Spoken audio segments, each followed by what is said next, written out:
କ'ଣ ଆପଣ ଏହିପରି ଭିଡ଼ିଓ ଏଡିଟିଂ କରିବାକୁ ଚାହୁଁଛନ୍ତି? ତ ତେବେ ଆପଣ ଭିଡ଼ିଓର ଡେସ୍କ୍ରିପସନରେ ଦିଆଯାଇଥିବା ଲିଙ୍କରେ କ୍ଲିକ୍ କରନ୍ତୁ ଏବଂ ତାପରେ ଭିଡ଼ିଓର ଡେସ୍କ୍ରିପସନରେ ଦିଆଯାଇଥିବା ଲିଙ୍କରେ ଏଲାଇଟ୍ ମୋସନର ତାକୁ ଡାଉନଲୋଡ଼ କରି ନିଜ ଫୋନରେ ଏଡ଼ିଟ୍ କରିପାରିବେ ଏବଂ ସେଥିରେ ଦିଆଯାଇଥିବା ଭିଡ଼ିଓର ଡେସ୍କ୍ରିପସନରେ ପ୍ରିସେଟ୍ ଲିଙ୍କ ତାକୁ ଇମ୍ପୋର୍ଟ କରିନିଅନ୍ତୁ।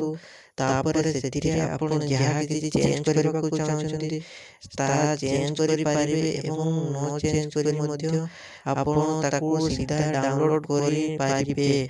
ଯଦି ଭିଡ଼ିଓଟି ଭଲ ଲାଗିଥାଏ ଚ୍ୟାନେଲଟିକୁ ସବସ୍କ୍ରାଇବ୍ ଏଣ୍ଡ ଭିଡ଼ିଓଟିକୁ ଲାଇକ୍ କରିନିଅନ୍ତୁ।